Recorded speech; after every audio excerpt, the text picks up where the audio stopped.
me cayó. Bueno, ya saben la rutina, no podemos tomar fotografías ni videos en la sala de las conferencias.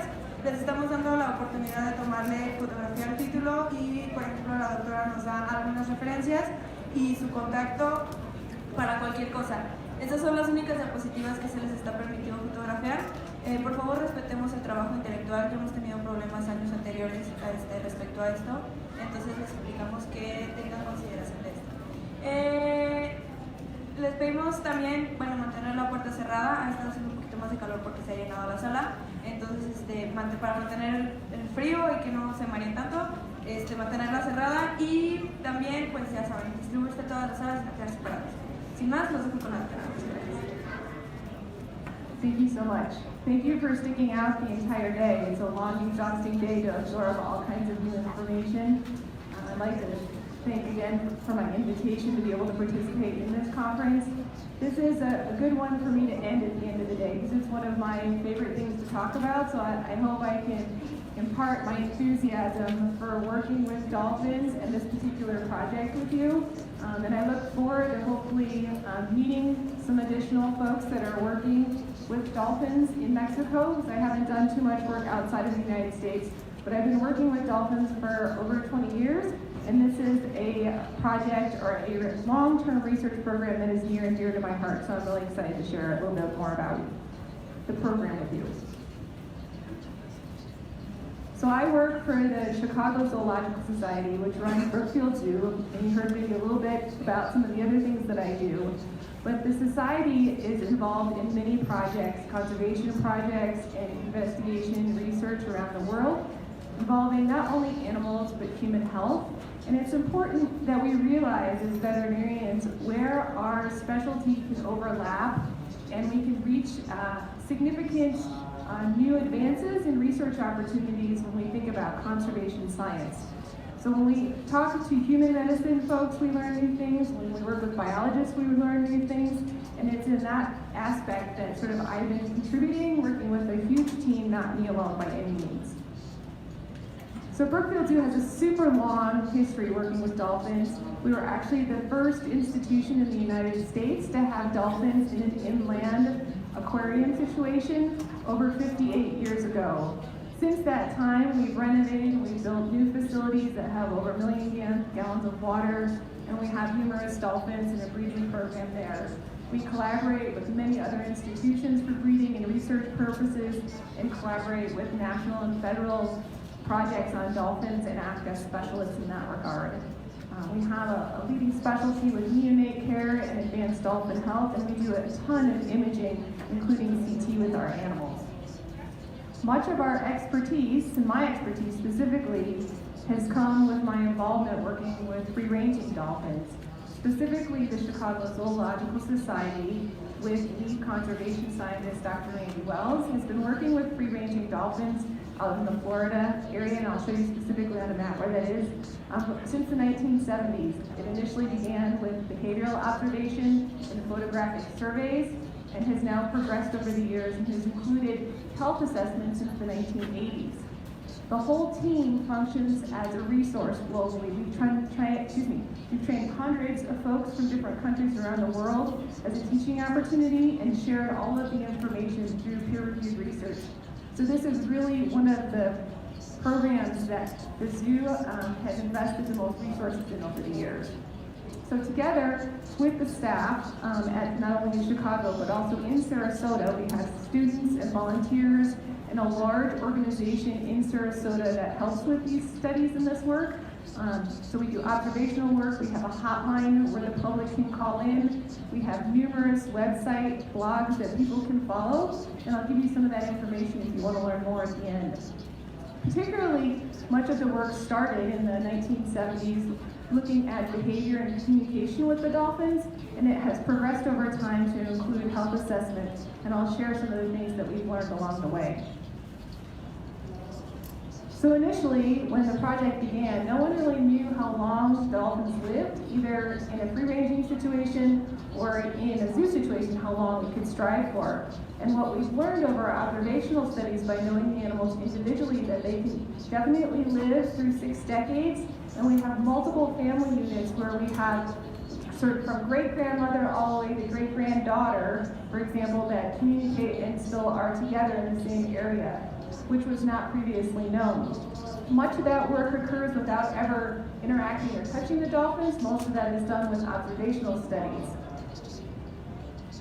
So just, I'm sure most folks are familiar with where Florida is, but specifically, we're working on the Gulf side of Florida in Sarasota Bay, where the yellow circle is. And primarily, this is a geological separate community from the dolphins that interact in the Gulf of Mexico. We know that some of the dolphins do go into the Gulf, but most of the 160 dolphins that reside in this area stay in this neighborhood, which was also unknown before the study began. So just to kind of explain sort of what it is that we are down there, we work together with Moat Marine Research Lab, which is a research facility and an aquarium that's in Sarasota, and they actually provide the building there that's hurricane-proof, where we have our labs and house our staff. We had, at this time, I think 4 boats, now we have 6, but different boats to go on the water to do different kinds of jobs. So some of the boats are designed to allow us to do observational studies. Other boats allow us to do prey sampling, so we catch fish in nets to sample what the dolphins are feeding on and look at the fish health along with the dolphin health. And we also use the boats actually to catch the dolphins, and I'll show you sort of how we do that as well. So as I mentioned, much of the work was based on photographic surveys, and what we've learned is many of their behaviors in this area are different than dolphins in other areas. So we know the frequency at which they potentially do different behaviors, different times of the years that they fish certain fish. We know that they listen and can find fish by the noises that they make. We know which type of habitats they use, which can help us protect certain parts of the bay and direct boaters to other areas of the bay. We do 10 days every month, every year, that has been ongoing since about 1975. So we have about 500,000 photographs of dolphins in this area since that time. We know that the population in this area has ranged from about 160 to 180 dolphins in any given year.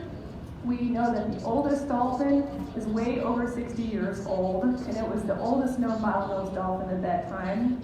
And there's still 2 animals that were noted at the beginning of the study that have been cited several times in the last 3 years or so.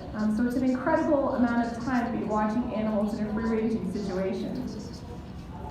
So this is just an example. So these are photographs of the dorsal fin of a family maternal group that are related. So it's great-grandmother all the way to great-granddaughter. And what we can tell from the photographic surveys and the observational studies are, for example, so the top 2, it's the great-grandmother and the great-grandmother, great-great-grandmother. So they tend to habituate and live in the northern part of the bay. Although they've been seen in the southern part of the bay, the younger animals have broken off and kind of moved out of the direct neighborhood a couple blocks away, for example. But that's how often and that's how well we particularly know which animals frequent which sites. And these are just photographic surveys. I'll compare those to some satellite tags in just a minute. Whoops. Ah!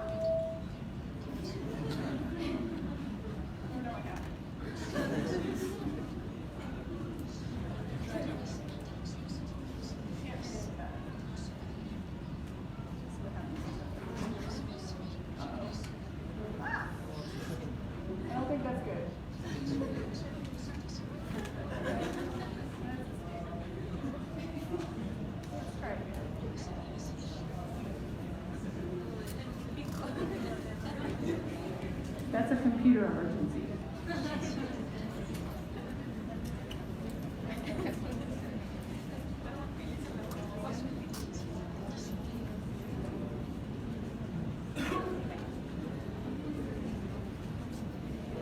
Okay, that looks better. Got worried there for a second. Seems okay, I just closed it breath. It's tired, I guess. One of the areas that we've spent the most time looking at research opportunities is human-dolphin interactions. So this is where we can have a really big impact to improve the animal's health, is that because of increasing human interactions, there's negative consequences to that for this population of dolphins. And we have specific research programs specifically looking at a couple different that I'm going to explain here. But basically, the more that the dolphins interact with people in a couple different ways, their boats, their fishing gear, the more likely they are to succumb to some sort of mortality associated with something that humans are doing or have placed into the environment. They learn different foraging behaviors and their sort of general social structure changes, and it sets them up to be injured by boat traffic in the area. There's many different signs, and there's public campaigns, educational campaigns through school to recycle fishing line from beaches and from the water, to dispose of recreational fishing gear appropriately, to not approach the animals, those sorts of things, and not feed them, of course. So these are photos actually from the photographic survey from our research vessels with long zoom lenses where the people don't know we're taking pictures of them, for example. It's illegal in the United States to feed marine mammals that are free-ranging, and these animals are clearly soliciting or begging for food. So it's a learned behavior, and they can pass it down in their family from sort of mom to calf, and that's a really negative thing, so we want to try and avoid that. And it's changing human behavior that will result in a better outcome for the dolphin. So if they get reinforced, we talked about positive reinforcement training, where you get reinforced for doing something, here's your treat. Well, if people feed them when they come to beg, the dolphins will naturally continue to do that. And this increases their exposure to eating fish with hooks in it, as fishing line, and getting entangled in it. So this is a big problem locally because there's such a growing population of retirees and increased boats in the bay that it puts the animals at pretty increased risk. And what we've learned by doing our observational studies is that they also interact with crab fishing gear. So in this area, the stone crab fishing season is regulated. It's only several months of the year. And by doing observational studies, it's very clear that at the beginning of the fishing season for stone crabs, we place a crate underwater and it has a buoy on top. And between the crate and the buoy, there's a rope, and that provides a risk for the dolphins to get tangled in, or they potentially can pick up the crate and it can get tangled in their peduncle or their tail. So there's two ways. And then this is a dam, this is a mom and a calf that are very close to the crabbing vessel. So they watch and they learn, and they potentially get fish bait that falls out of the crab baits that the fishermen are using to catch the crab. So they potentially can get positively reinforced or look for food. So it's a potential interaction for significant long-term learning. And the largest risk is to juveniles. Just like in people where teenagers are the most mischievous and try new things that they're probably not supposed to be doing, right? We all know that, we've been there. That they get into the most trouble with the fishing gear or the crab fishing gear. So that's the same thing that we've been able to document. So unfortunately, along with increased population comes more boats in the Sarasota Bay area. It's very busy, and on holiday weekends or busy Saturdays, the boats just fly by and people party on the boats and are having a good time. But the dolphins can't get out of the way. Typically, they will see or they will echolocate around the boats, but if the boats come flying through at full speed, there's oftentimes no way to predict where the boat will go or where the dolphin should come up to surface to breathe. On the top row, on the far left, is a dolphin that got a nick on its dorsal fin. It actually has satellite tags on it, so we were able to follow it through that holiday weekend and determine, and then afterwards photo document that it actually healed from that boat propeller. The calf in the middle that was just born a month or two prior died from its injuries because it could not swim and keep up with its mom. There was another young male pair, so when they're teenagers and the males leave the female pod, they try to pair up with a buddy. And long term, they will find a buddy and spend years and years with them. There were 2 dolphins that got hit by boats in the same month. Fortunately, they had multiple propeller wounds, but they did not die from their injuries. They both healed. So here's some examples of what entanglement with fishing gear can potentially look like. So the top picture, there's a fishing line that the animal swam through and then is rubbing through the skin as it's growing or it's cutting through the blubber. The other animal here was actually nicknamed Beggar. He was feeding from fishing boats and ingested fishing line that got caught around the trachea or the goose beak that communicates with the blowhole, and he died of those injuries. It's important to be able to document the negative impacts of human interaction so that we have objective evidence to share and build legislation and proof to the public who are actually in that area. If we just say that it's dangerous but can't show it with scientific research, it's very difficult to change the laws and the regulations of such a populated area where there's a lot of influence from both finances and well-to-do people, for example. So because of the long-term work that we've been doing in Sarasota, we serve as a reference research group to NOAA. So NOAA is our federal agency that oversees the care for free-ranging dolphins. And in the case that a free-ranging dolphin has been identified as a potential medical issue, if anything were to be intervened with that animal, it has to go through NOAA. So NOAA reaches out to us as a group, and we have helped with several different rescue attempts, which is really rare, because typically the philosophy of that organization is to let nature be and to take its course and not interfere. But if it's a human interaction cause, there have been exceptions to the rule where we have been able to help several animals. So this is an animal that had fishing gear tied around its peduncle or just in front of its tail that was cutting through. It would have amputated the tail stalk and the animal would have died. We were able to catch this animal and remove the gear and release it. And it's released with a satellite tag. And I'll talk more about the development of those tags and explain how it comes off naturally or with a certain predetermined time. This is another animal that was caught and had fishing gear removed. And then in this other case, this was a young dolphin that's stranded on a very populated beach where we were able to respond and move it to a rehab facility, for example. Oh no! We're having bad luck. I don't think it's going to get better. Let's see. Sorry, you guys. I have no idea. Okay. We're just going to skip. See if we can trick it. Its head is full. It's learned too much today. Okay. So I mentioned we have 500,000 photographs of dolphins since the 1970s. That we've compiled in different catalogs, and we've actually associated that data with our health data that we've collected. But what we are working to do is to enter all of that data with a larger database referred to, it was funded by Disney, and it's the OBIS CMAP. And what, oh no. I swear I tried it out before I came. Not sure what to do here, guys.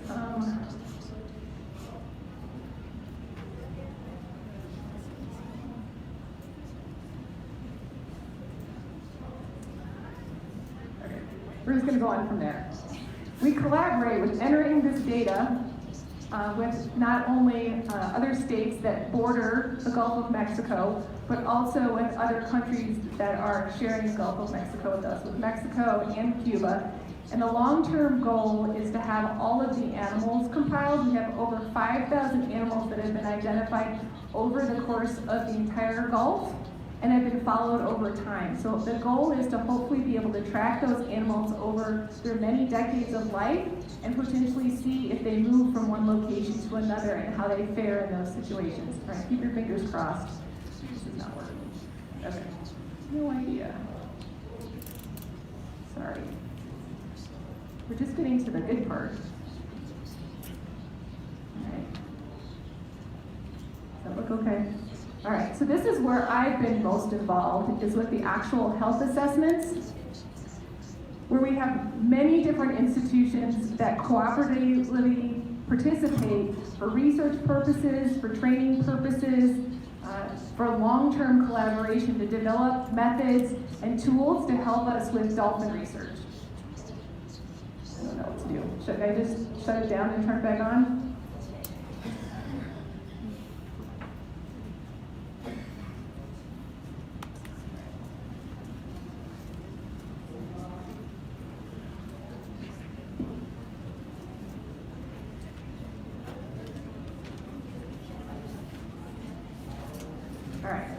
why it's hiccuping.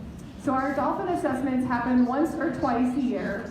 We have over 100 animals, 100 participants with us on the boats.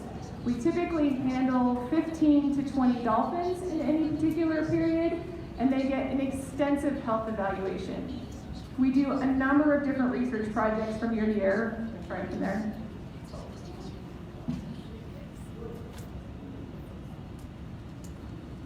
So much of the work that we do has recently had to do with tag design. So tag design is, this one needs to be recycled. Has to do with tag design, and I mean tracking tags. So those are satellite tags that we use. All of the data to develop those tags has been done with Woods Hole Oceanographic Institute. And we've developed them over time so that they're more dynamic in the water, they have less drag, they cause less trauma to the animals, their battery life is longer, and they can tell us much more about the animals. So initially the tags used to just tell us the location of the animal. Now they tell us how fast they're swimming, how deep they're diving, how often they're feeding, and they can even record what the animals are whistling to other animals. So there's an enormous amount of information that is packed into something that is just a little bit bigger than a marker. And the other neat thing that we've been able to determine is, so the first tags that we used when we first started the project accumulated a lot of marine debris, so mussels and algae, and we've been able to coat the materials so that they no longer build up on the tags and they have less drag, so it pulls less. And specifically the hardware or the metal that's used like an earring through the dorsal fin dissolves at a predetermined amount of time. So we can put in different screws and washers if we want it to last a week, a month, or 3 months, and they fall out without ever hurting the animal, for example. Oh, which slide? Let's see here. Where are we? Yeah, we're good. Perfect. Thank you so much. Sorry about that. This works. Okay. All right. Thank you guys for your patience. I'm sorry about the technical difficulties. So we don't just randomly go out into the bay and just pick animals. Every year there's a goal as far as which animals we would ideally like to handle for different health reasons. They either have been handled never and we'd like to know more about them, or they haven't been handled in a long time, and there's some interval for disease surveillance or health markers that we'd like to follow up on, or potentially they're an animal that has a concern that we're specifically looking to identify in the health evaluation, for example. We use a very experienced fisherman, and without him we would never catch a dolphin, I can tell you that. We monitor and identify the animals as part of the sort of search process, and the folks that do the sightings, those 10 days every month, they find the specific animals. I could never tell the difference between the 160. They have a large binder with all the pictures and they know all the animals very well. Most importantly with our health evaluation is safety, human safety and animal safety. Anytime we handle an animal that's potentially 600 pounds or 250 to 300 kilos, there's potential for the animal to get hurt or for the team to get hurt. So we try to find a location that's the safest place. So even if we see an animal we might like to handle, but it's in a deeper water situation or near a harbor, we will not catch that animal at that location. Specifically for this project, Sarasota Bay is a very shallow area. So ideally we're looking for some place where most of the people can stand and aren't underwater, because we don't want any human injuries to occur.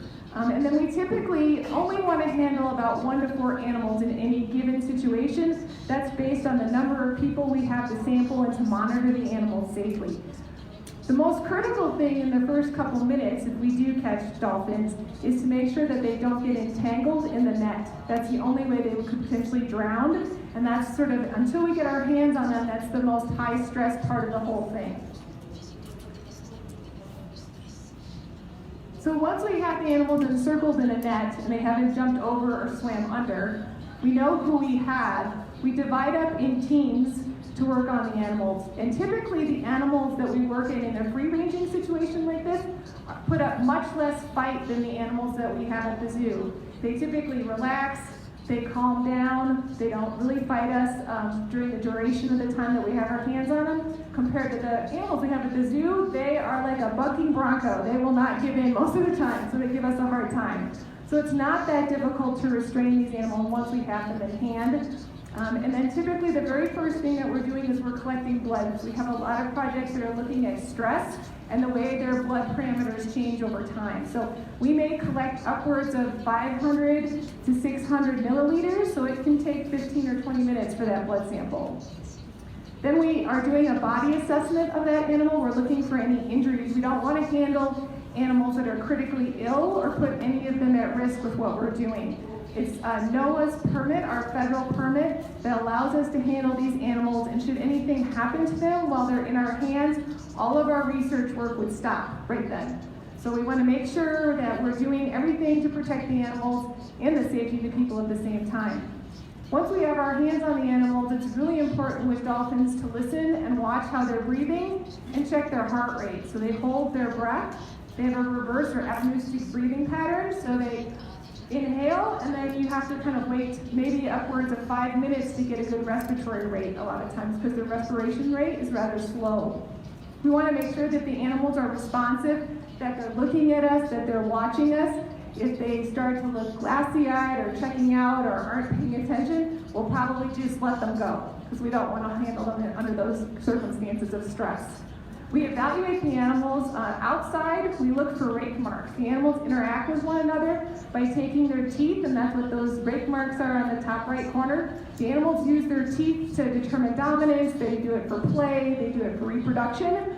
And so we're documenting that because it's been a really good reference point, because when we have these animals in an aquarium or a zoo, the public asks us why the animals have marks on them or why they're hurt, why they do that to each other, and we can document that in free-ranging situations. That's normal behavior, and that's one way that they sort of set up their social status.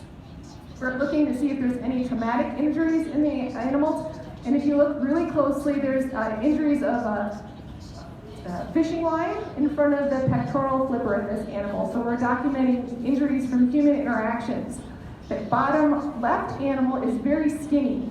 Normally in a dolphin, you cannot distinguish the difference between the head, neck, and shoulders. And if they have a divot behind their head, that's one area where they deposit fat. It's called a peanut head in sort of layman's terms. That animal's very thin and very sick.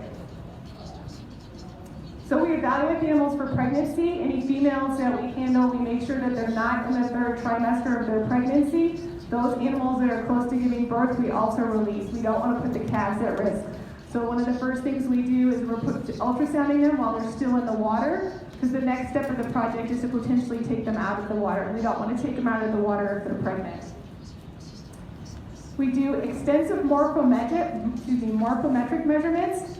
We have a very good idea of how fast dolphins grow in this area, how much they eat, and we can sort of compare that to the animals that we care for at the zoo. So we know typically how old a 7-year-old male or a 6-year-old female should be, all from the measurements that we've done with these animals. There's approximately 108 measurement points that they take when they handle any given dolphin. One of the reasons, or one of the things that allows us to be able to follow these 160 dolphins is photo identification. And not all of them have a dorsal fin that has a unique trait to it. So if they don't have something that's unique that helps us identify which animal they are, they get freeze branded with a 3-digit number. So it's a cold liquid nitrogen brand that heals over a 3-week time that we've documented with photos over that period. We have yet to have an animal have any complications from that, and it provides us the opportunity to collect research data on that animal for the rest of its life, for example. So once the animal has been examined in the water and we deem it to be in good enough health, it comes on board to a research vessel where additional physical exam and health evaluation continues. If at any time the animal does not seem to be doing well, it's holding its breath, it's not starting to look around regularly, it's not whistling, we put it back in the water and continue with the sampling that we're able to do. Typically, young animals under the age of 3 are the least likely to tolerate being out of the water for the first time. so they may get a very short exam. The advantage of being able to take them out of the water even for just a few minutes is to collect a weight. So that helps us put the morphometric measurements together with the weight. What continues through most of the entire health assessment is acoustic monitoring.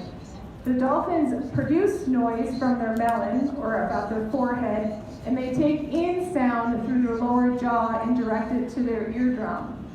So we listen not only to the noises that the dolphins are making, but also what they're hearing. So we have a long history, and I'll go into that just a little bit more. But we were able to validate testing methodologies for hearing loss in dolphins that was then applied to stranded animals. Some of those, for example, were damaged from sonar explosions or from boat injuries and potentially behavior issues with rehab animals, why they couldn't understand why they kept stranding. Some of those animals were deaf, and we were able to validate the testing methodology for sound and hearing in dolphins as part of this project. Pretty standard for all of our dolphin exams that we do, both at the zoo or an aquarium or in this project, is a very thorough ultrasound exam. So they get their entire body ultrasounded, but most thoroughly their chest and their abdomen. Just a couple things, maybe for those of you guys that have not seen the inside of a dolphin. They have different looking kidneys. They're multi-reniculated, so they have many tiny compartments to their kidney.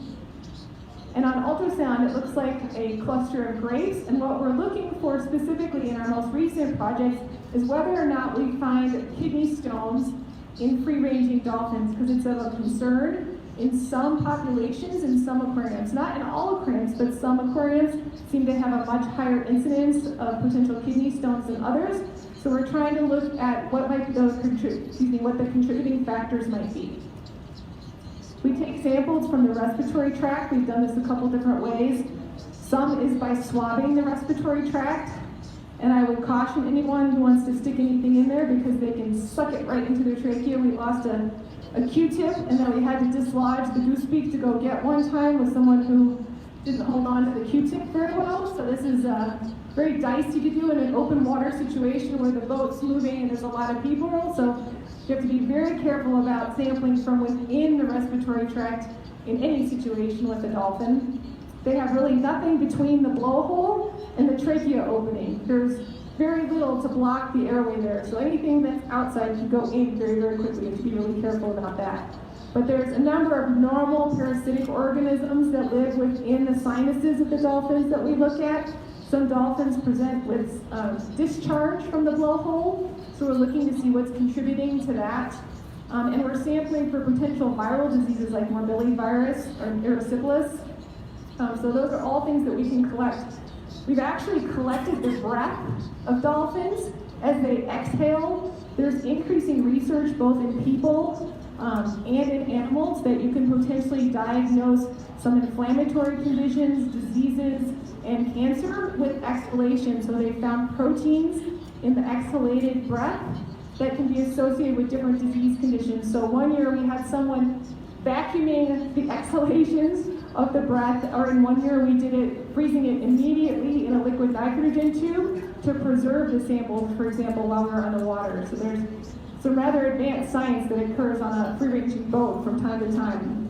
We're collecting gastric samples. It's pretty easy to do, even in an animal in an aquarium. They voluntarily swallow the tube, the wild animals not so much. But we're looking at pH, we're looking at potential food that they're eating, we're looking for infectious diseases and parasites. In our animals that we have potentially in a rehab situation, this helps us get comparisons for animals that might be in a stress situation that might develop ulcers, for example. So we're looking at pH and health changes in that respect. This is very relevant because right now there is a large die-off of marine life in Florida. There is a bloom of a poisonous or toxic algae, red tide, going on right now. The beaches actually look like this. They're full of dead fish, manatees, sea turtles, birds, and at least 4 dolphins, when I left last week, had died due to red tide. So this is a condition that occurs due to increased runoff from agricultural farming. Red tide normally happens, but it is happen more frequently for longer durations of time and with greater severity because of the nutrients that we are allowing to run into the ocean.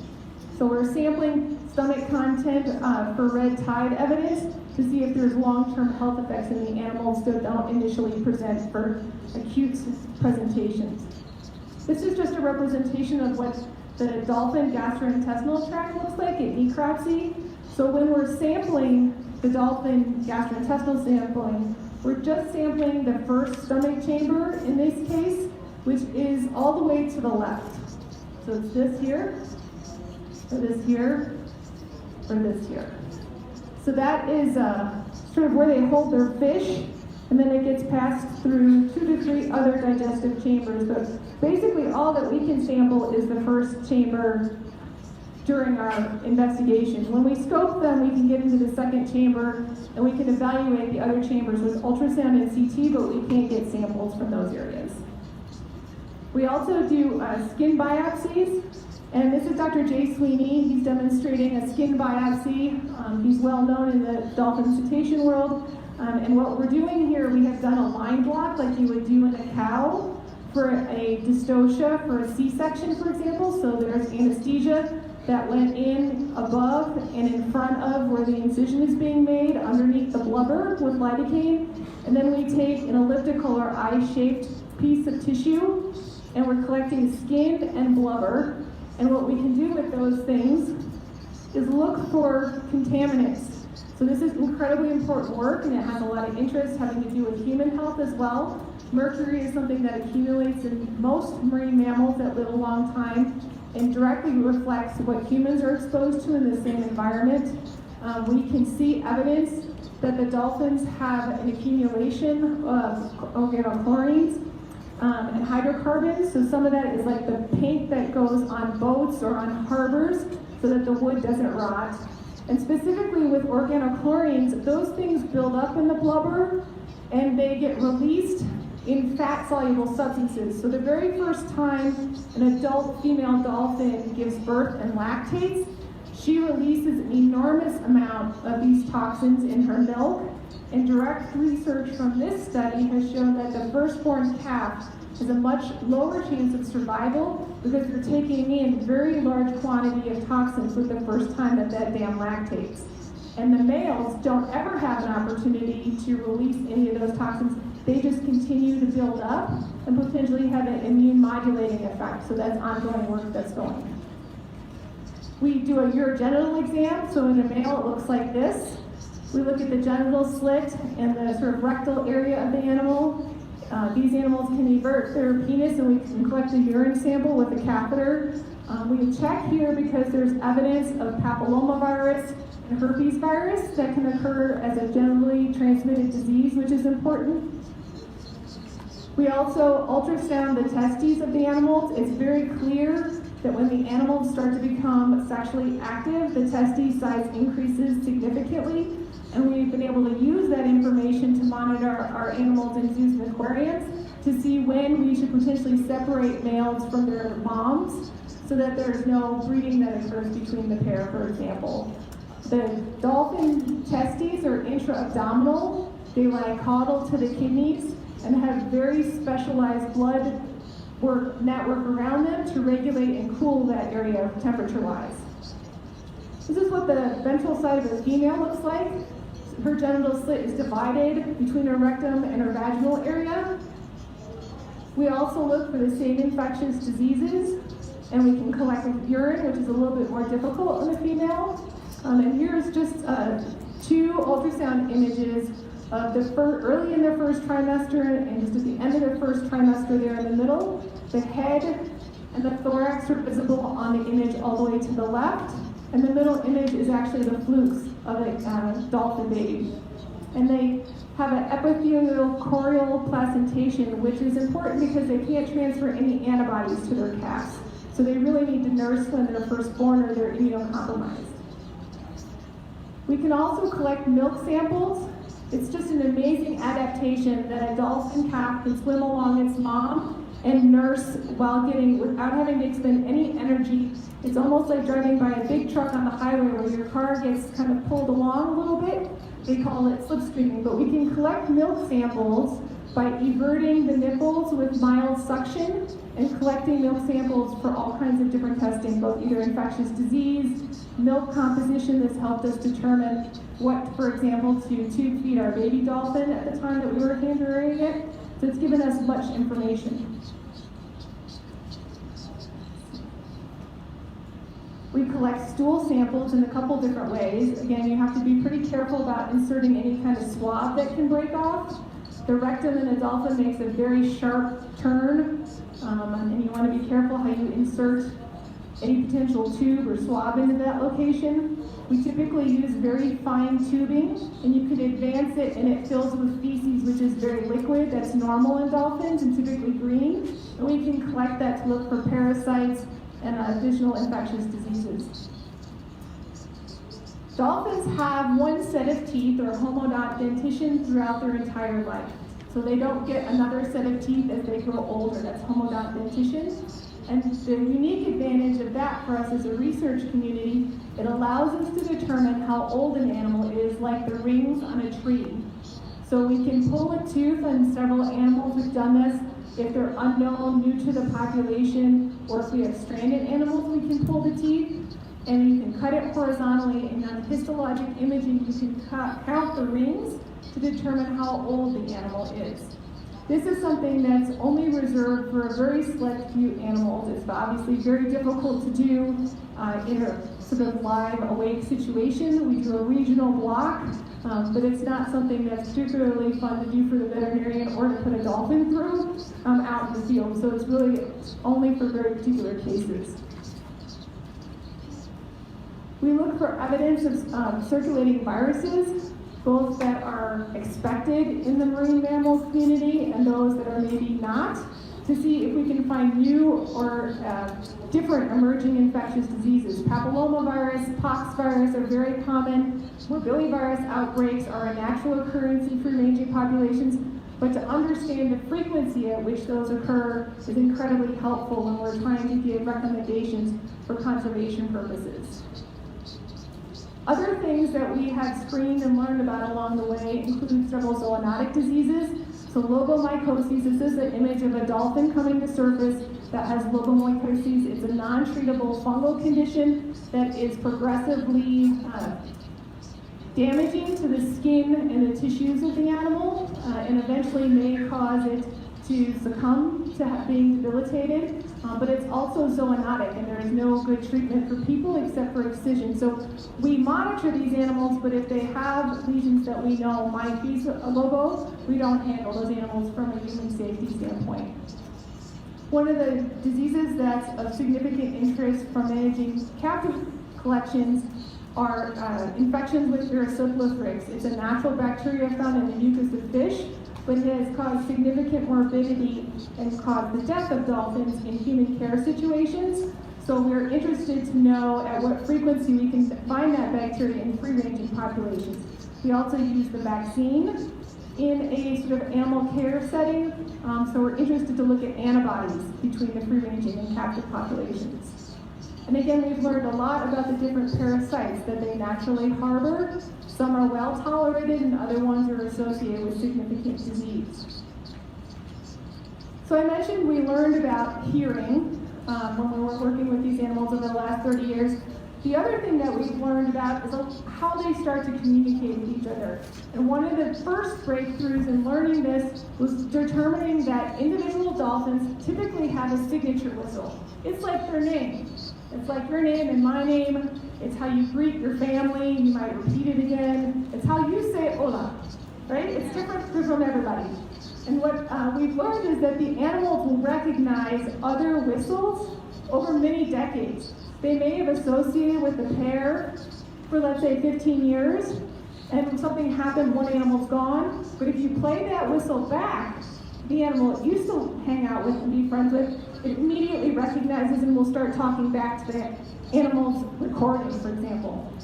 So what we do is we record what the animals are saying, we record what they're hearing, And when they're released with a tag that's called a D tag. It's a suction cup tag that stays on the animals.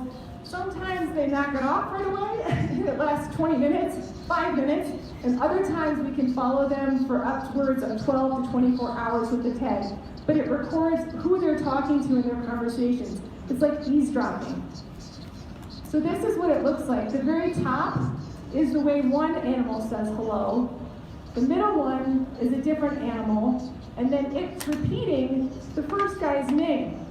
So it's a combination. It's not identical. He can't say it the exact same way, but he's repeating that other animal's name, and it's how they start a conversation. So it's very interesting to listen to what they say and how they greet each other and how they respond to whistles that we know that they've heard before. So a little bit more about what we've learned from the satellite tags. Not only have we been able to develop tags that can fall off at a predetermined rate that don't cause any trauma to the animals, but they've given us significantly different information than the sightings. So we're on the water 10 days a month, and we can see that the animals travel. So the yellow dots are us taking pictures. That's where we think the dolphins are, and similar to the other map I showed you before. But the red dots in the map actually go all the way up a very large river called the Manatee River. We had no idea that the dolphins went up that far, or fished, or found food, or inhabited that area at all. So the satellite tags have enlightened us to where those animals go when we're not watching. It's kind of like putting an iPhone in your teenager's pocket when they go out over the weekend. So we can see who they're talking to and where they're going. So we hold on to the animals for an hour and a half. They're monitored with heart rate and respiratory rate the entire time that we work with them. We have done long-term observations after the animals are released, and we know that the health assessments have had no negative impacts on the animals because we follow them so closely to know that they do well after we release them. That's something that initially we had to work really hard to prove to NOAA, or our federal registry agency, to ensure that what we were doing is not harmful to the animals long term. So this is the most extensive research project dealing with free-ranging dolphins globally that I'm aware of. We've expanded our help to other places. We've learned that the dolphins in our area are healthy compared to many other areas that we've compared them to. We know the disease prevalence, and we can tell when a new outbreak is coming along and things change.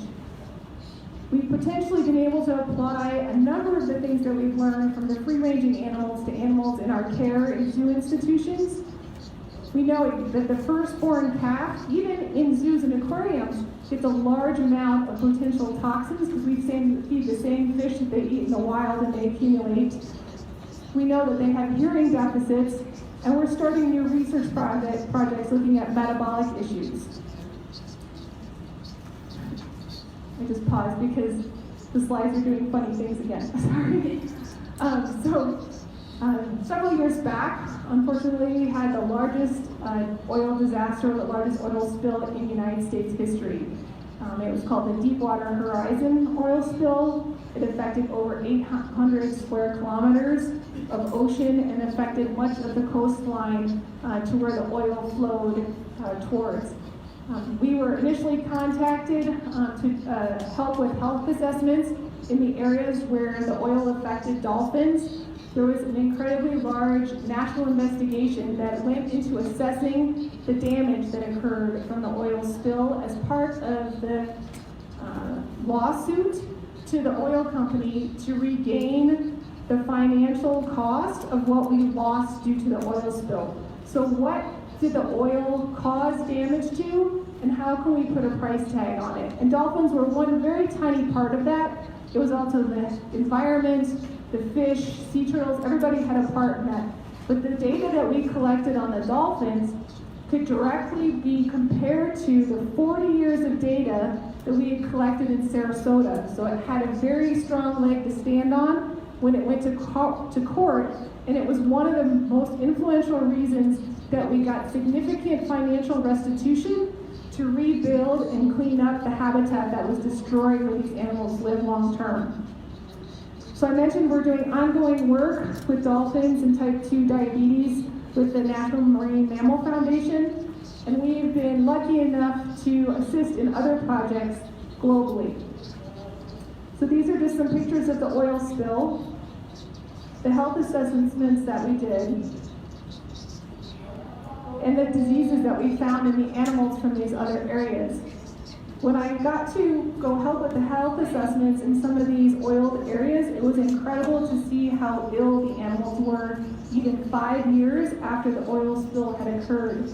I've never seen dolphins missing so many teeth, having such severe lung disease. It was incredibly eye-opening to see how long the environment will be damaged for my entire lifetime for this population of dolphins, for example.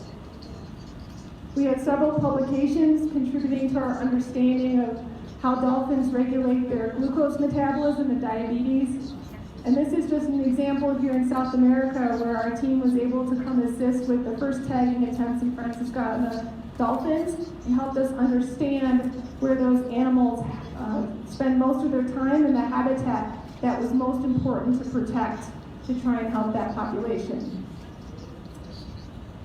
So I deeply apologize for the technical difficulties that I've experienced this evening. I think hopefully the computer will recover for tomorrow. But if you'd like to learn more about the project, I encourage you to go look up the Sarasota program. There's many blogs online and updates of the ongoing research that takes place month to month. There's additional information on the Brookfield Zoo or the Chicago Zoological Society site.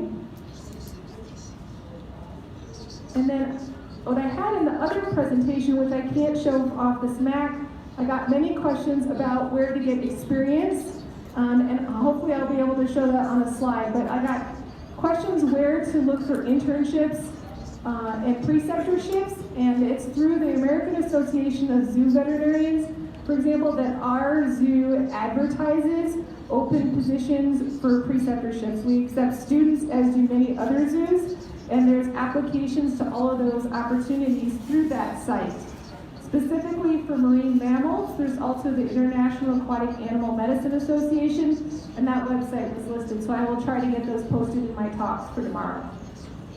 Thank you guys for your patience and understanding tonight.